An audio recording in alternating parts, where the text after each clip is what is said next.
Hello and welcome to Xena Warrior Podcast Minisodes. My name is Vera and I'm joined as always by my two frelling co-hosts. Thought so. Katie. Hello. And Livy. Hello. What the dren do we gotta talk about today? Oh, I love it. I love a show with made up swears. Good, yes. So yeah, if you love to hear fake swear words like if you're used to them on The Good Place or whatever, know that they came way before Many before Farscape. Yeah. Yeah.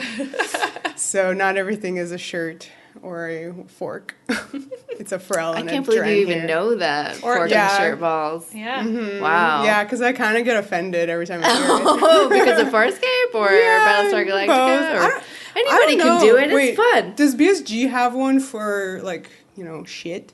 I don't think it does. I don't think so. I don't remember. Yeah. Yeah, just the so one this thing. one Frack, has Frel and Dren, so there And, you go. toaster. So you like a good slur. Yeah. Well, today we are talking about a show that is kind of dear to our hearts. Yes. And is dear to our friend Carrie's heart, who requested this minisode. Yay. Hi, Carrie! I'm excited.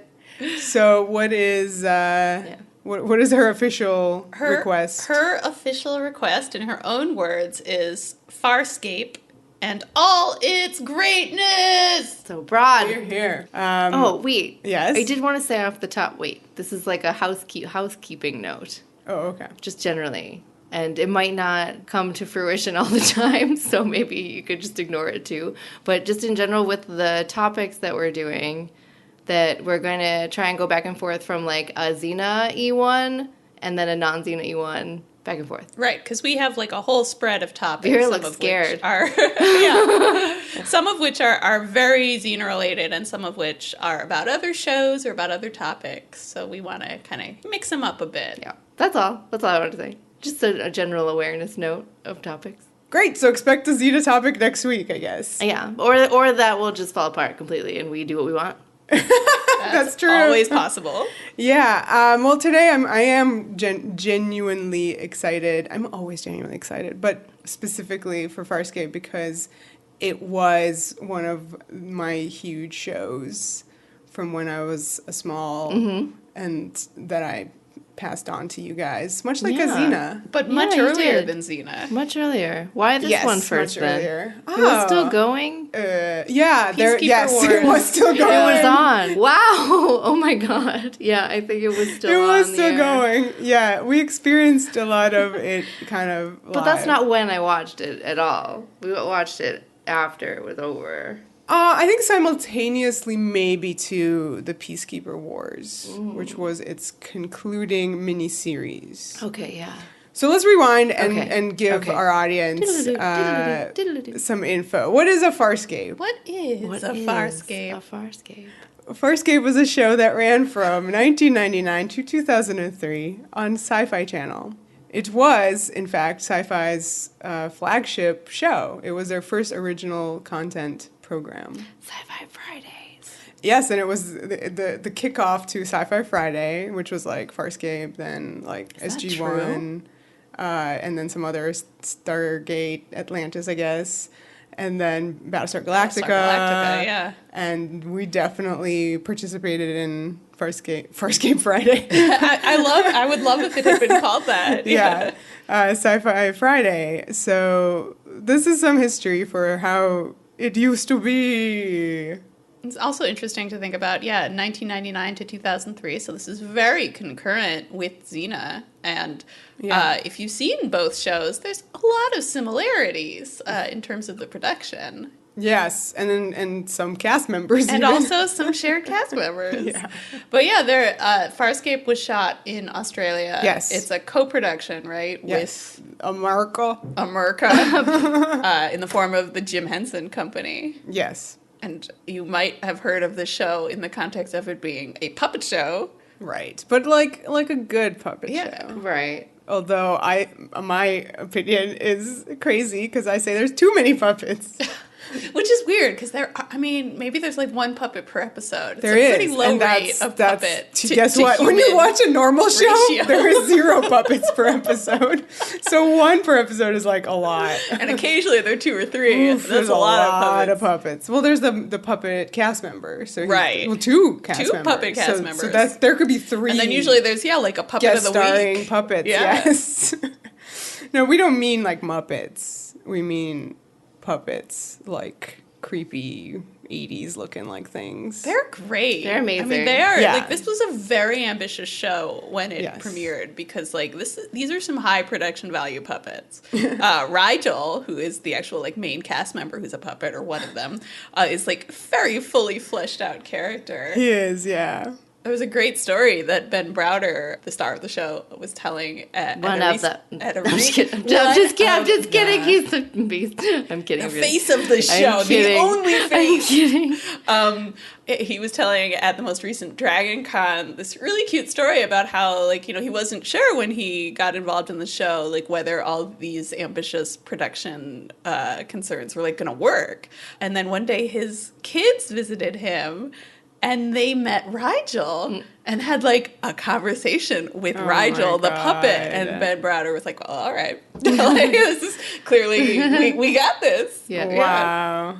So the show, before we get into like the production and all that stuff, can be summed up a little bit by the credits, where, you know, like in the time of ancient gods, warlords and kings, like they have their own sort of credits. Mr. Voice. Yes, they do change from season to season, but I guess I'm going to read the first season one because it'll just show you a little bit of what it is. Okay, hit me. So first of all, there's crazy alien music Oh my God, happening in beautiful. the credits. The awesome. title theme for Farscape, it will like raise your blood pressure, guaranteed. It is Yeah. a very crazy making theme song. It sounds like if a bunch of Amazons took some speed. and like And yeah, went like to outer space. Yes. heavy drumming and like Yes.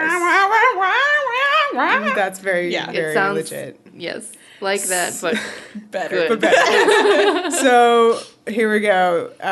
He goes, "My name is John Crichton, an astronaut. A radiation wave hit, and I got shot through a wormhole. Now I'm lost in some distant part of the universe, on a ship, a living ship, full of strange alien life forms. Help me.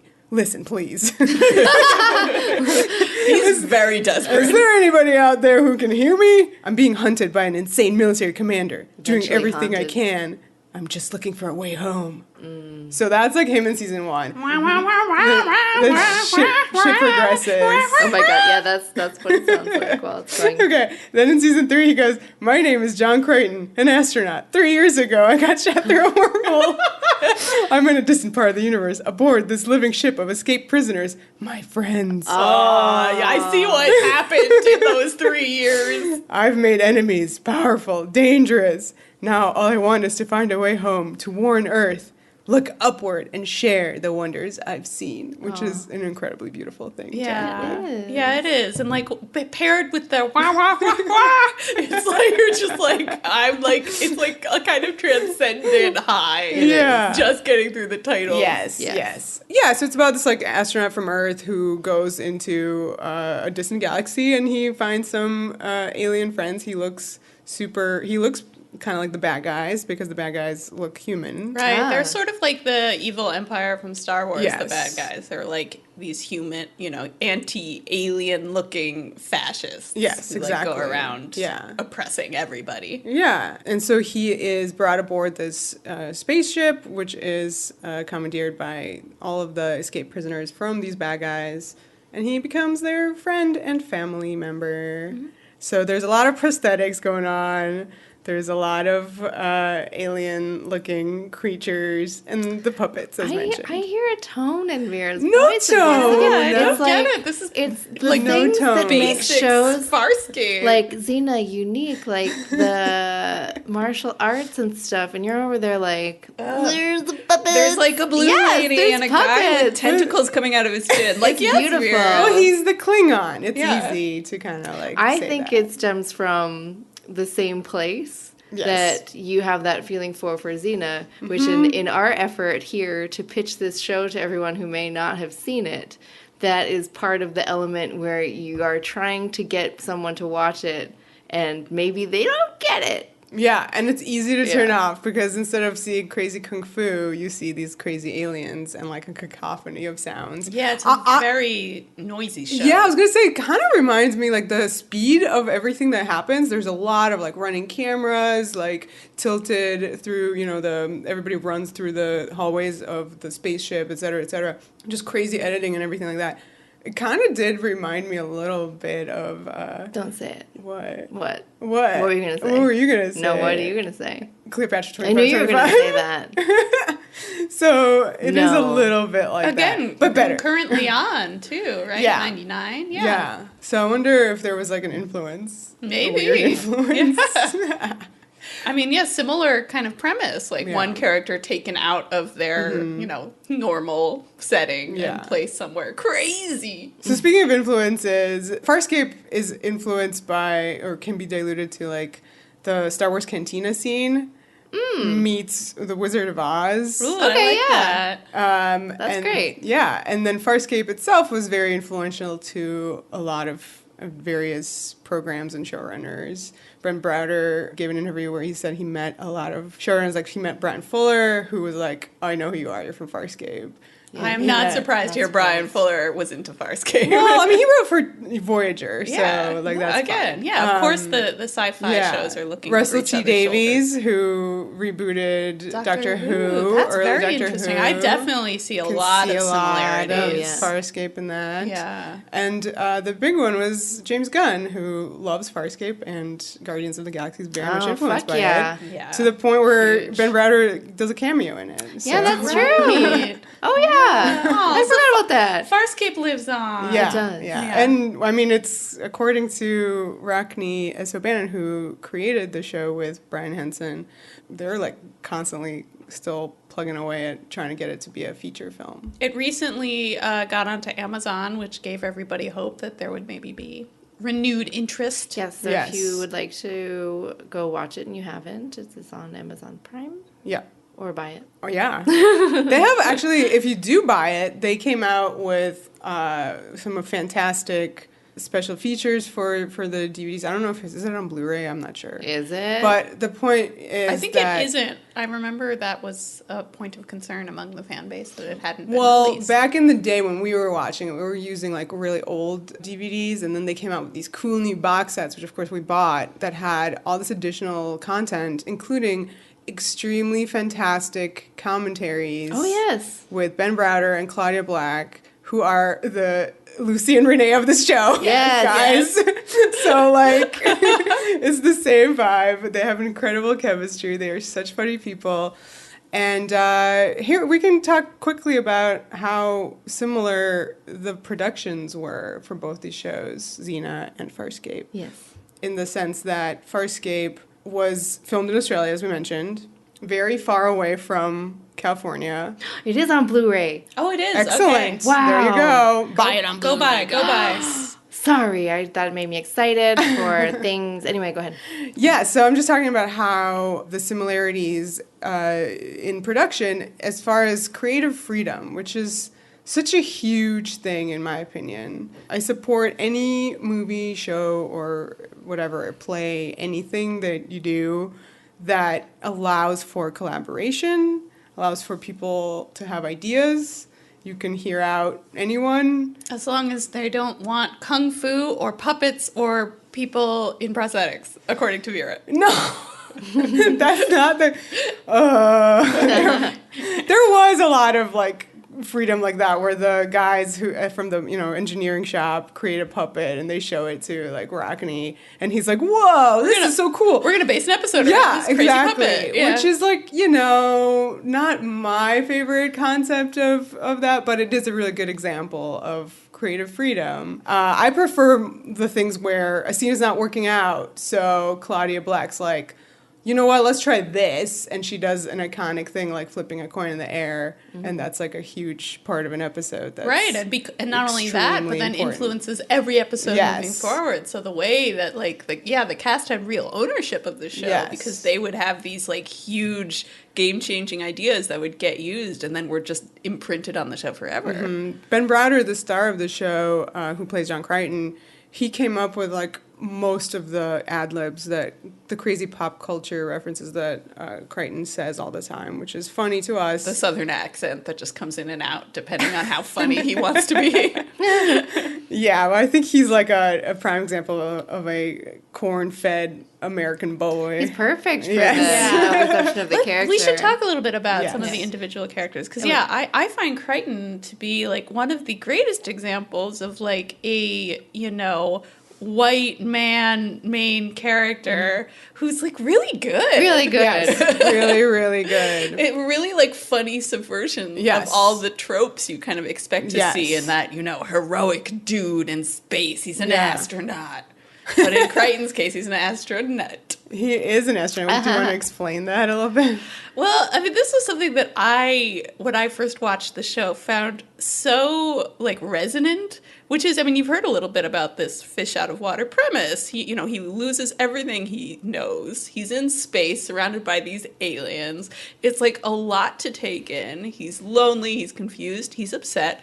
And I would argue that over the course of the show, he basically goes insane. Yes. And I feel like that, to me, is what would happen to you if you were in that situation. You wouldn't just nobly cope with it and kind of become the leader. Yeah. You would struggle hugely and basically fuck up consistently. And I feel like that is what Crichton did as a character. And that always to me felt like the right choice and not the obvious choice. Yeah, and then other not obvious choice is the romance between John and Aaron, where also it's very subversive of tropes in the sense that he's the man, but he's the emotional one. He's like, oh, talk to me about your feelings. And she's the soldier. Yeah, explain a little bit about Erin's backstory. Who is she? She's awesome.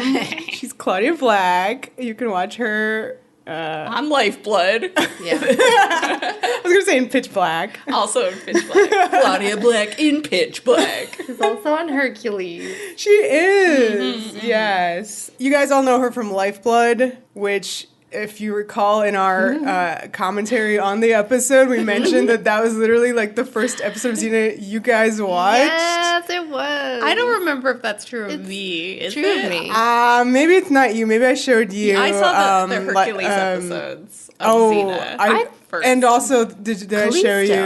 you Eyes of March? Nope. Not Not that just part. Hercules. You've seen Callisto? I at that thought point? you tried to show Liv like Callisto stuff. Yeah, That would have been probably. a good idea, but I don't think you did. All Did it? right, It all was just right. Lifeblood. Well, Lifeblood definitely got watched during Farscape. I was like, oh, let's do Yeah. the Claudia Black IMDb experience. Here's an episode of Xena. Right. And therefore, we quote, horses aren't food for like ever now because Horses of that. aren't food. Yes. Yes. So, yeah, she plays Erin Sun, who is this badass, she's our main female character. There are other ones there. But she's the one who does not wear crazy makeup. True. So there you go. Right. She's a Sebacean, which is the sort of humanoid race Yes, in of the Farscape. baddies. Yeah. So she's a baddie, technically. But She she's starts off a baddie. Yes, exactly. She's like a member of this fascist group, the Peacekeepers. Bred to be a soldier. But she very quickly, I mean, she doesn't exactly switch sides. She's like banished from being a Yeah. peacekeeper and then slowly Right, learns yeah. that like the peacekeepers kind of suck, Which is the way which Yep. is the way. to do a character arc. Yeah, and she has an incredible character arc, and Rachni, that's his... When you ask him to, like, think of Farscape or whatever, he thinks about, like, Erin's arc and specific moments. nice. Yeah. So, yeah, it's really neat. I think it's one of the rare examples of a show where like both main characters in a romance like really transform over the course of the show. Like I Yeah. feel like they both have like really extreme journeys, which Yeah. is cool. And it's so good, and it's so emotionally continuous. That is the reason to watch the show. Yeah. It as a ship too, it's one of the good ones where remember and this is early days because this is 20 years old now, so it was like that whole thing of like you can't put your leads together or there's nothing to do after that. It's You like gotta Ross and Rachel it. UST forever, Yeah. whatever. But like, and then I think I brought this up when we were talking about our Xena reboot in the last episode. just sort of that idea that that the script for the new show had them like getting thrown together in the first episode. And I think I brought up Farscape as a good example of like this relationship has all of the same like melodrama crazy elements you'd love from like Xena, and then does it in this way where like it's a bit of a slow burn in the first season, not to be like too spoilery.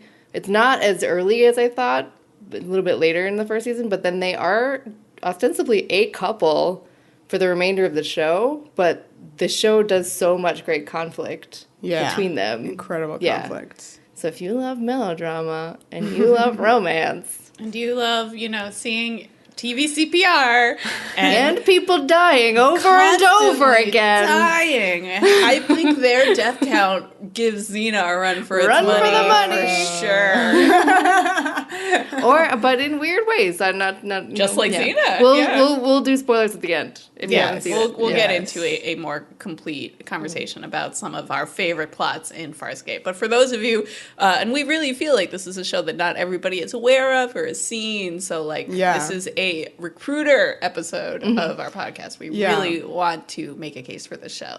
Right, and just like with Xena, season 1 is kind of not the greatest for this show. Oh yeah, Rockney I think even said like the first season it takes about until episode 9 or 10 for it to even kind of start finding its voice. Nah, it took Xena, it's episode 20. Yeah, it happens.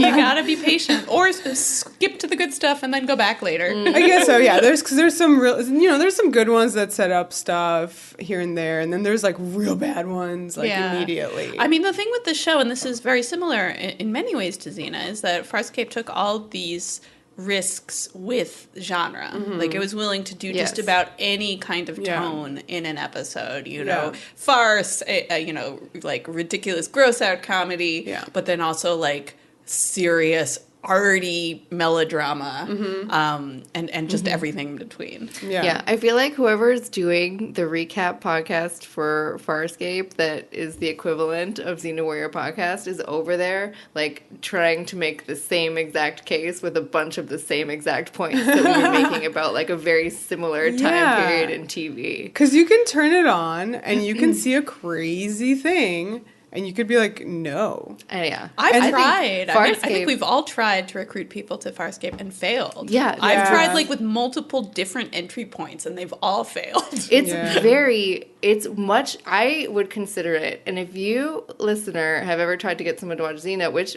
again was a huge hit. I'm sure everybody has. Had this experience. And but like, you're like, oh, it has these elements, maybe whatever. Yeah. Like, Farscape is, I would consider it very similar to Xena, except like 100 times more bananas and in space. Yeah. With puppets.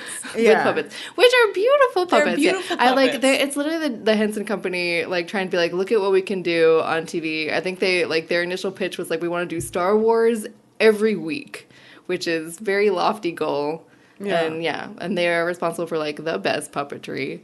It's amazing how kind of in love with this show Brian Henson is, because even when they almost got canceled in season 1, not because of not because it's like, oh my god, it's terrible, what is this program? But because they got kicked out of their studio that they were filming, because guess who was rolling into town? Was it the Star Wars prequels? Attack of the Clones.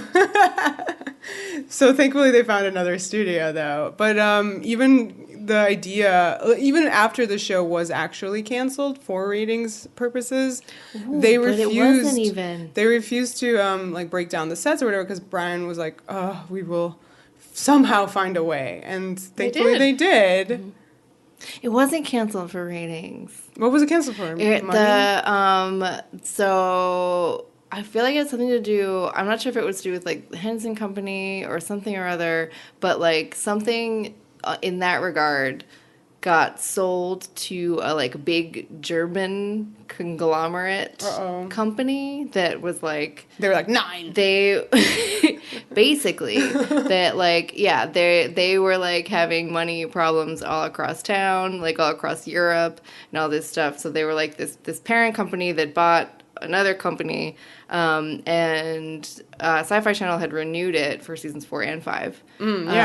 Season 5 was one that didn't get made, and I think that there was some kind of like negotiating games that got played in some capacity, and like someone had floated, well, we'll just cancel it as like a bluff, and then the German company who like was like freaking out about money was like, oh fine, okay, never, oh good, canceled then. Oh, no. We don't want to do it, bye. And then people were like, no, wait, we like, Shit. and that's one story that I read. Oh, that's heartbreaking. It shows but how it has to- precarious these co-productions always Co-production, are. yeah, and then like if you're like like dealing with these big companies that own every other company, and you're like beholden to this like other factor. Well, anyway, the other thing that happened after the cancellation, of course, was that Ben Browder, Rockney, and David Kemper, the other producer, announced it on sci-fi.com like message boards, and the fans went crazy and started a huge campaign. Yes, it's gotta be one of the biggest first. I think it was because What did they send? oh, I don't know what they said. I was like, but, what could it be? no, but what it did was it got them the miniseries made. Right. It was straight Which is up, huge. the fans made that happen. And I always look at that when everyone was like, oh my God, look at what Firefly fans did. They got Serenity made. Okay, that was in the theater. Sure, you got that. But still. Yeah. Farscape did it first. It was a Yeah. big deal. So there are also like non-human looking characters on this show that are really, really great. For instance, Your fave. my favorite is Chiana. Yeah. Okay, I mean, I love the humans looking ones too, but Chiana's technically my like into this show, which is like the Right. weirdest thing. She's great. Yeah, I remember that. Yeah. Those were the episodes you showed Yeah, I was like- us to recruit us. Was the Chiana Fail. like And intro then Liv was episodes. like, "Oh, I like Erin," which was very strange because she's a girl. "Oh my god, how dare I?" Besides Xena, that's the only other lady character I know you like. Oh, that's interesting. I feel like there's maybe a nice, interesting through line we could find somewhere in there. Brunettes. I don't know. With Not feelings. intense. I love like the morally conflicted Morally- characters. So No, I mean she's Erin great. She's is great. Started the Guys, I baddie fucking out love of Erin. nowhere. Are Yeah. you kidding Yeah. me? But little weirdo me was like, oh my God, Gianna, she's like literally white out and a little punk. Like white out? Yeah, she's the color of white She's out. the color Oh. of white out. I thought she was kind of gray blue. Yeah, I thought I would White. have said I gray. thought she was What's like white happening? gray. She's white gray. There's Wow. no blue. Vera has some kind of interesting Chiana color blindness. Oh, yeah, I think I have color blindness, but still, She's got a very cool she was like a design. crazy Yeah. little And the punk. actress who plays Chiana Gigi Edgley is She's fantastic. so great. Yeah, her physicality is really cool. I mean, Yeah. I think especially for her, the way she kind of evokes alienness, Yeah. like with her body, is awesome. Yeah. I have to say, I feel like I love Cleopatra from Cleopatra 2525 because she kind of has Chiana hair. Ah, so that's it. That's how This was Vera my imprints one. on people.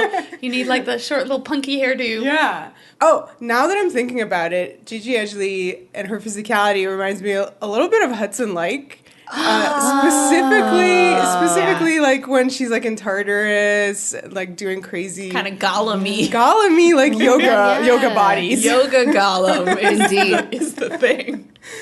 Yeah, I totally see that. And I guess that's why I respond to both those performances so much. Because I love that weird yoga Gollum thing they do. Yeah, and also sometimes have the same hair, like later with the pixie Oh, cut. the- Except Yeah. you don't like it when No, it's I on hate Hudson. it. But now I'm thinking about it, it reminds me of Chiana's hair. Oh, that's good. Yeah, but she's a great character. She's and, a thief.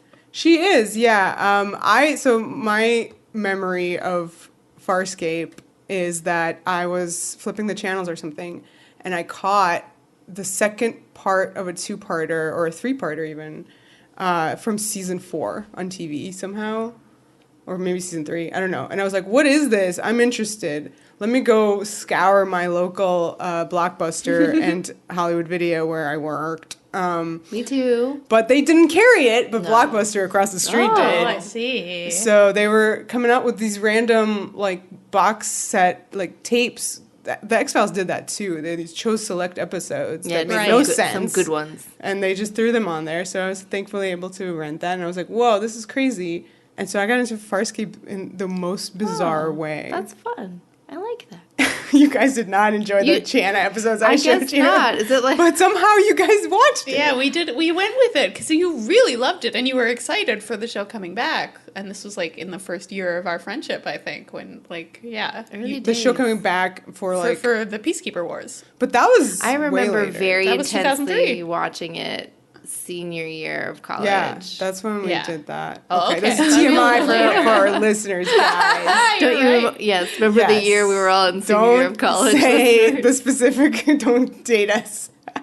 We're not that But old. this did happen, and we flew through that show. Yeah. Yes. It was a And- very sort of immersive. Yeah, you guys really got Like into Xena. it. Like and it was a eight binge. episodes a day. Yeah, no, it was. I think one Yeah. time it really honestly was.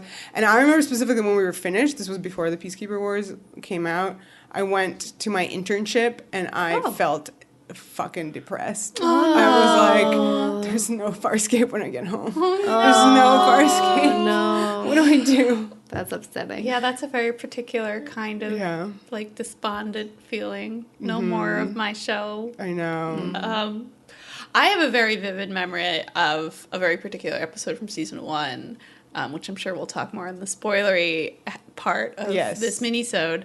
But there's this moment where John kind of has a vision of Earth again in a very good season 1 episode, and I like started bawling, and I think there was a lot going on. Like there was the 6th Harry Potter book had just come out, so like there was like a lot of emotions floating around. But like I have this very vivid memory of like it was the first time where I think I really like understood that like this show was serious. 'Cause, like, that just worked. Yeah. So that was episode 16 of season 1. That's a human reaction. Yes. Yeah. So that's how far you get. You have to get into Before some it really begins to dig really deep. great Yeah. shit. But Yeah. honestly, getting to that point in your first season is awesome. I feel like that's should be the bar that most shows clear. Well, Farscape too. I think. I mean, it wasn't like one of the first shows that I was involved in internet fandom with, because that would have been like Buffy. But in terms of us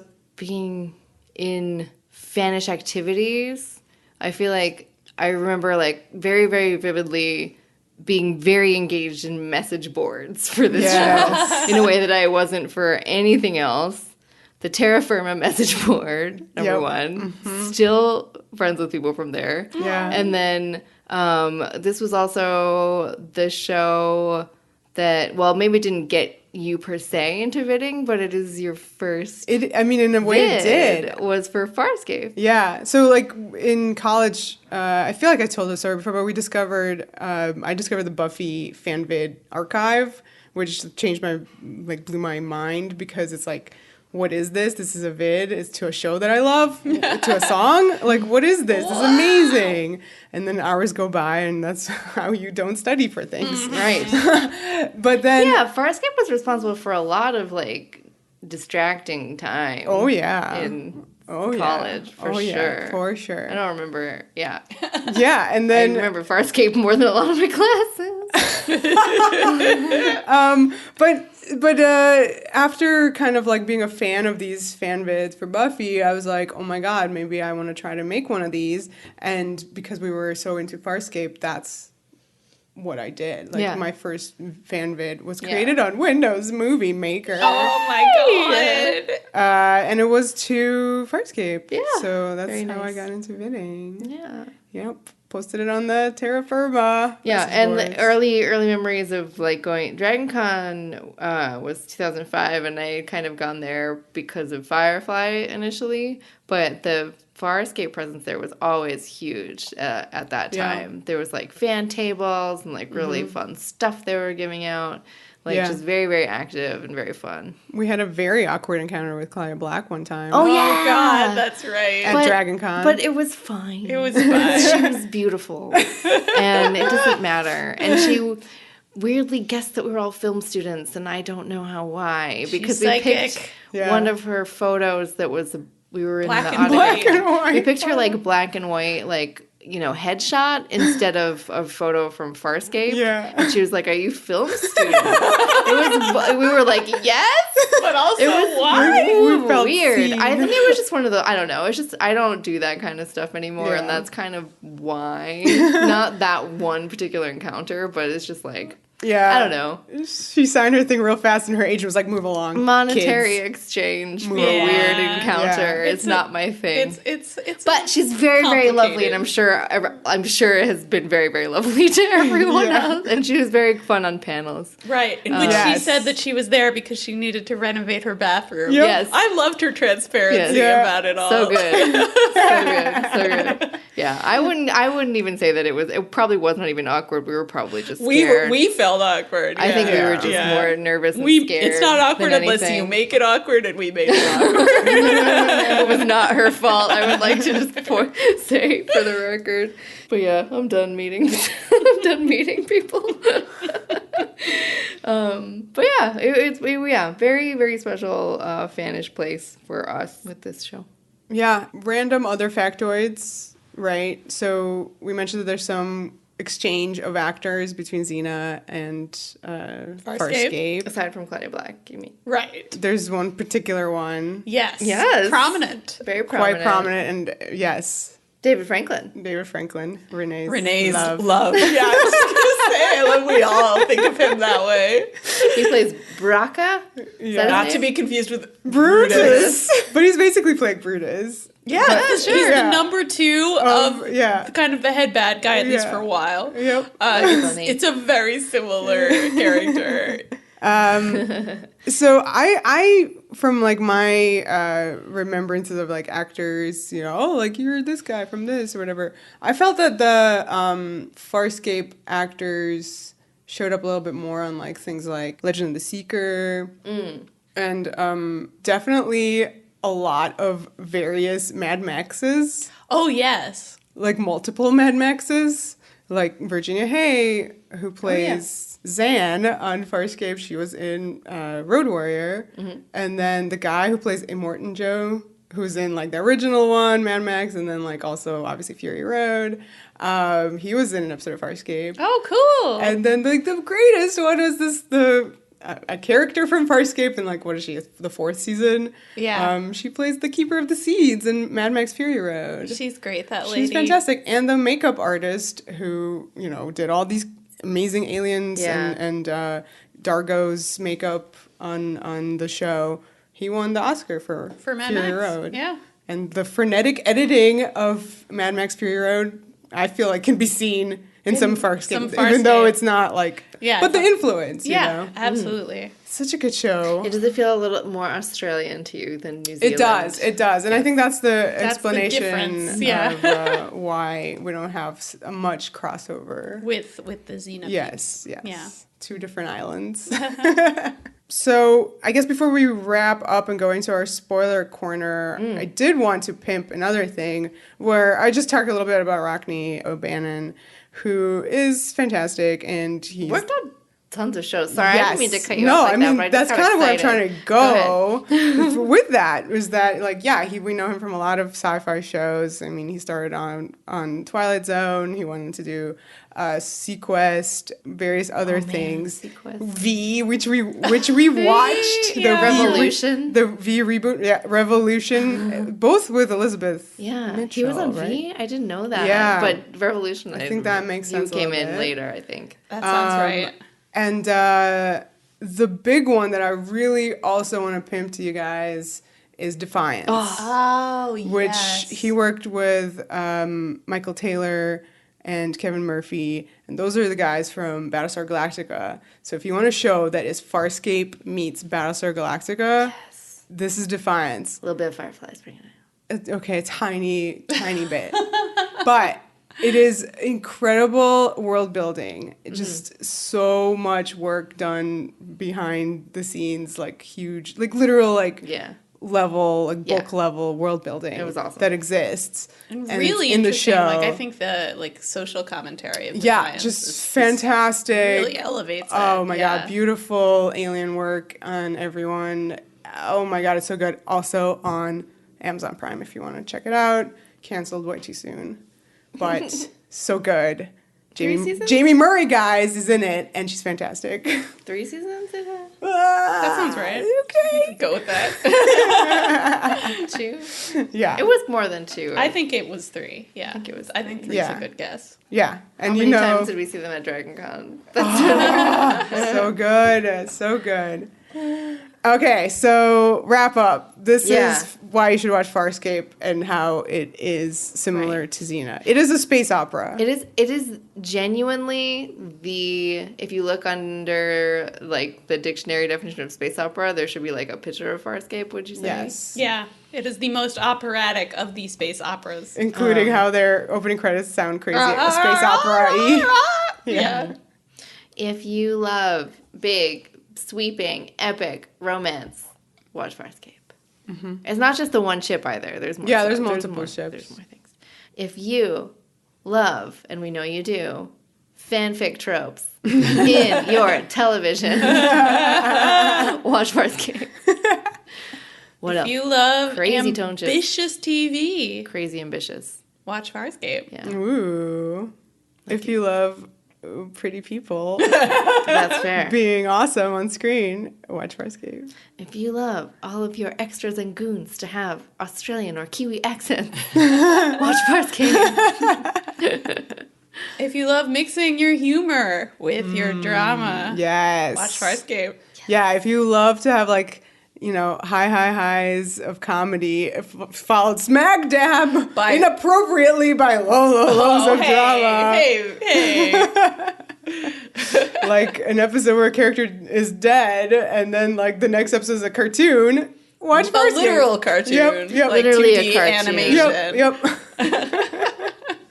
Do you think Xena's crazy? Yeah, you gotta you watch some Farscape. You gotta watch Farscape. Gotta watch some Farscape. Yeah, if you love a show where it's really difficult to explain it to Yeah. someone who hasn't watched it, you're like, you gotta trust me, this is some good shit. And then if you want to say like, but wait, it gets better. It gets better, I swear. Just keep watching it for 30 hours. It'll get better, I swear to God. Once you've lost enough brain cells. Think about Farscape, which I think shows is one of the biggest things that I do say I feel like all the time about Farscape. And like Xena, I don't think has this problem. I think Xena is a little more consistent across the board, though there are I love seasons. that Farscape makes Xena look consistent. I'm serious. Like, if you watch an episode of Xena and it's bad, it gets really, like, bad, but it's like, because of how wild Farscape is and how experimental it is, that, like, when it fails, it fails.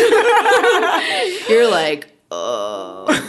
But, like, when it soars, it soars. Yeah. And, like, I think that, like, just the spectrum of that up and down pendulum swing is wilder than Xena's. And it's part of why the soaring moments are so effective, in part, is because you have seen so many different modes of the show that in a way you're almost vulnerable to these, like, punches in the gut. You just don't expect them. So when it goes to those places, like, it hits much harder than it would if this were a much more consistent. I'm saying, I don't know. It's all relative. Yeah. But like comparatively, Yeah. Oh man, it just there are episodes that call back to seasons prior, and the emotional like continuity is just and like actual continuity is just so huge. Yeah. That you're just like, I'm so happy I'm watching something that recognizes that. They don't think the audience is a dummy. They're true to these characters, to these feelings. It's so good. It's so good. So right before we get into our spoiler corner, I want to conclude, if you're going to turn this off and immediately go watch Farscape, of course, with this hilarious tangent, but I promise that it has something to do with this topic. So, in the year 2005, Cate Blanchett kind of took over Brooklyn Academy of Music with her Sydney Theatre Company production of Hedda Gabler. And I lost my mind. Vera lived in Brooklyn. Yes, while this was happening. I basically did, In that honestly. theater. It was like the month of April. We spent like so many days there because I was like, we're seeing this play a million times. We're going to be right in front of her. And of course, we were. she did other events there. We were at those two. Well, yeah, like promote her Australian film Little Fish, which she was all about like working with Australian directors and whatever, blah, blah, blah. Farscape, the show, had amazing Australian directors, including one person named Rowan Woods, and he directed Little Fish. So there was like a weird premiere. So actually it was kind of strange because she did Hedda Gabler as a matinee and then like walked across the theater to this like little, theater where everybody had Just seen it. Fish, yeah. And we're waiting for them to talk, and she was all like still in it. Yeah, and clearly kind of shell-shocked. Yeah, upset from like acting in this intense play. So it was like really, really weird.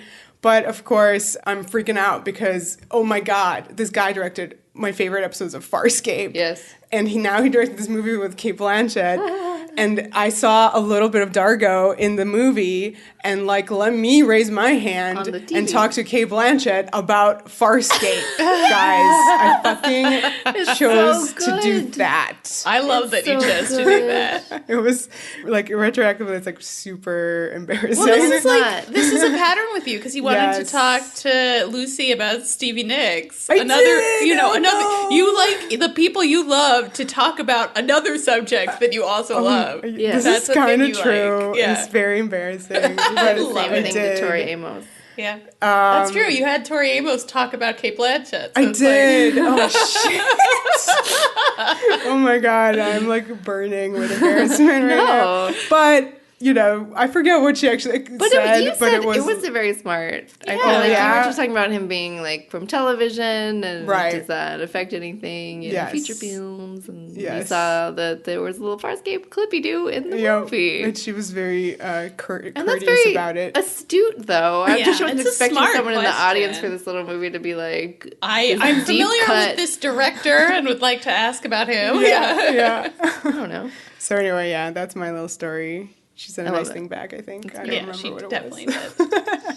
Well. So spoilers. Let's talk about these episodes. Oh my God. All right. That Rowan Woods directed. Flipping over to the spoiler corner on Farscape. All right, y'all. Favorite Farscape plots. Okay. Oh my God. Let's do it. Okay. There are so many good things. Well, I will say this will come as an absolute surprise to no one who has listened to all of Xena Warrior podcasts that I love every single fucking dramatic moment where someone is dead. So much. And there are so many of them. We can all agree. The most amazing thing, especially for me, of course, my favorite episode, if you were like, pick one, your favorite episode. Yeah, it's going to be the choice. It's going to be the choice. I think directed by Rowan Woods. This is the rare show where we probably all three basically can agree on favorite. But it's funny because it's not like, so in this episode, Crichton is dead. So it could, I could have another episode where they're both kind of like being in the episode, being romantic and shit. Yeah. But it's just a tour de force of acting from Claudia Black. So great. Mm-hmm. And I think like one of the most like unique things in this show, and like my favorite plot, is that in this season they have Crichton split into two versions of himself. Mm-hmm. They're both Crichton. They're both Crichton. They're both exactly the same guy. And then there's a narrative structure where one episode will follow a Crichton that's somewhere else with a bunch of other characters. Because they get separated. There's two ships. Yep. Two Crichtons, two ships. But one of them has one Crichton and one Aaron. One of them has one Crichton and one Aaron. And they're continuing their romance together and being in love and being amazing. And she's finding this place. And that one dies. Yep. And to her, he's dead. And he's the Crichton she loves. Yes. But then the other one comes fucking back. And he's the same guy who was in love with her and who has been missing her on this other ship. Oh my God. It's such a great plot. It's wild. It's so good. It's just like... That's season 3, the best season. Oh, fuck. I always think about it like Lost later on did something similar, switching between different timelines, the way Farscape switches between different ships. And, Farscape did it first. I thought this was a very bold storytelling decision and a very clever way of having your, like, at least one of your main actors, like, in every episode. Literally split him in two, have one on each ship, and then make that into an extremely important emotional arc. Oh, it's my God. so good. It is so good. Oh my God. The best. Yeah, so the choice, and one of the things I really love about it is the world building. The planet where Aaron goes to grieve is just like... It's like Blade Runner Tartarus. Yes. That's literally what it is. That's exactly what it is. Yeah, this sort of grungy, noir, kind of drug den. Yeah. All the characters who inhabit it are so, like, mesmerizing to look at. Like, it has this sort of dreamlike quality. It's just a really... There's a creepy baby puppet thing. creepy baby puppet. She sees these sort of, like, gross versions of her parents, one of which actually turns out to be her real parent. Like, there's this sort of, this almost, like, Greek drama aspect there of really it, where is. she's, like, wrestling, not just with her grief for a dead lover, but then also, like, a grief for, like, basically everything that's happened to her in her life. And I feel like that's, like, a lot of weight for an episode to take on, and it really does a great job. Like, oh my God, Claudia Black in this. She's so good. She wears a great dress. Oh, it's like this amazing purple velvet, like, grunge situation. It's so good. She just, like, sits out on the window ledge contemplating self-harm. And drinking. Oh, that's so good. With, like, this, like, graffiti and neon right behind her. So beautiful. Yeah. And they have these amazing callbacks to the season 1 episode of Human Reaction, which we talked about, which was the first episode where John and Aaron have sex. Yeah. And it's so good. In and of itself a really important episode. It It does a lot of interesting things in that, like, you've just set up the premise of, John is separated from his home, having this, like, sexual tension with Aaron. And, like, I love that episode kind of pulls the trigger on both those tensions. He seems to have found home, like, so early in the story. And then also, gets together with Aaron so early in the story. And yet it, like, creates way more plot, like, than you would expect. It shows that, like, you shouldn't be afraid of actually, like, moving on from that original paradigm of what the show is. Rockney said that his favorite moment that he remembers very specifically is when Aaron, at the end of season 1, gets to name Moya's baby ship Talon. Because that was like, he was like, obviously John had a huge arc in season 1, but Aaron had a huge emotional arc in season 1, and that was like the culmination of it. And her relationship with Pilot is a very he calls that out. He calls out the Pilot moment as well, which I remember you love. That was the way we weren't. That's why the first episode of the show is called Premiere.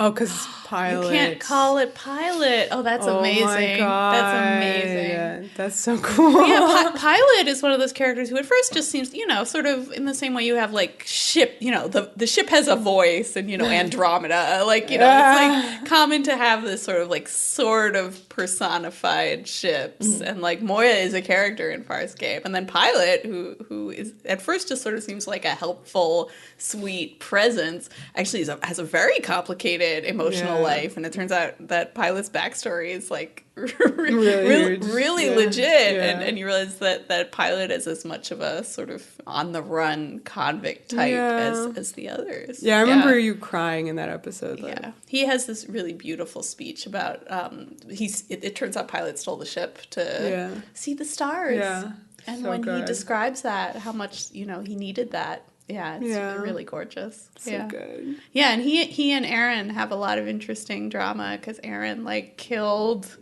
the ship at Moya. I always kind of bleed Pilot into Moya. But, Moya and Aaron have, like, drama over stuff. It's, like, a long-running arc.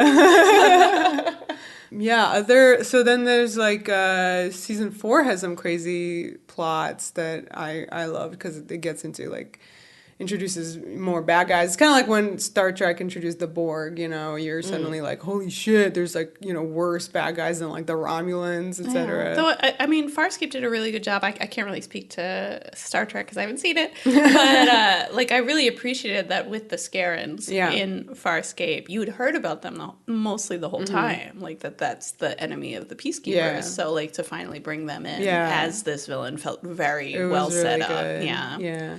Yeah, there's new characters at that point. I love Sikozu. Just the look of everyone evolving from season to season is good.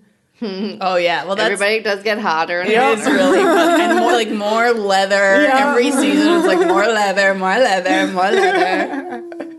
I would say that that definitely for me that the arc that culminates in the choice is like the best thing ever. Yeah. But I also really love everything with Harvey in the second season. Right, so this is like, we haven't really mentioned it, but like Scorpius is so good. Yeah, is sort of actually, even though there are all these other villains running around, I feel like Scorpius is definitely like the one you always see on the key art. He's incredible. Like, he's like monumental. He has this sort of split nature because he's like half Scaran, half Sebastian. Who works for the Peacemakers at least at first. The Peacekeepers at least at first.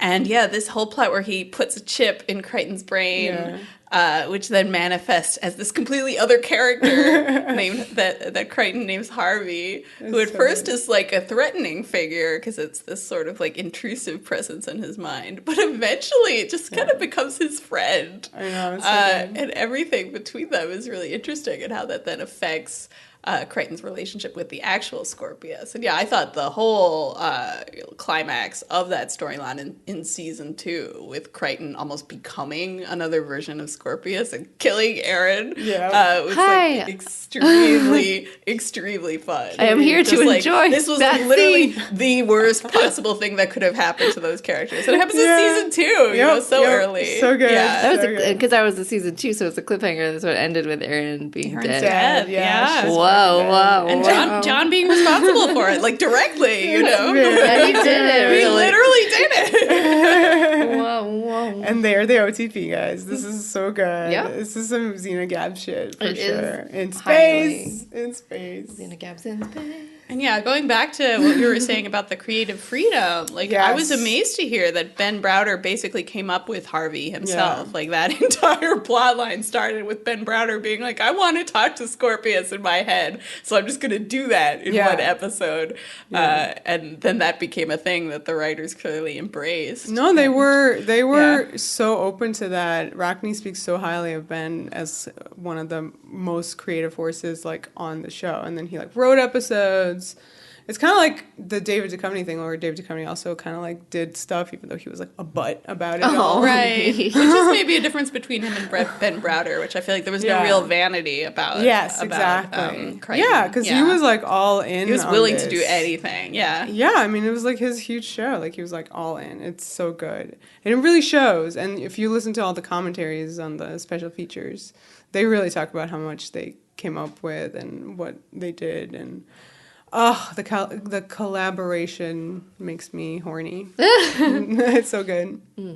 I also have a lot of affection for some of the wackier episodes. Crackers Don't Matter. I mean, I do too. It's a classic. Yes. There's so funny. There's so funny episodes, and then there's like just so serious ones. Yeah, like, and you go back to back, so it's like you never, crazy. you're reaching into the bag, and you don't know what you're gonna pull out of it. Yeah. Which I think is just a really fun way to watch TV. They do the body swap episodes. Like, they do it all. They do all the tropes. That's what I'm saying about that. Make sure there was a sex bomb. Yeah, sex in there. bomb. Oh, it's so good. All right, I guess spoiler corner over. If you're still listening, please watch the show if you haven't. Yes. Because it's so good. So good. And if you have 4 seasons and go a rewatch mini. it. Yeah, exactly. You can 4 do it. seasons and a mini. You can do it. All on Amazon Prime.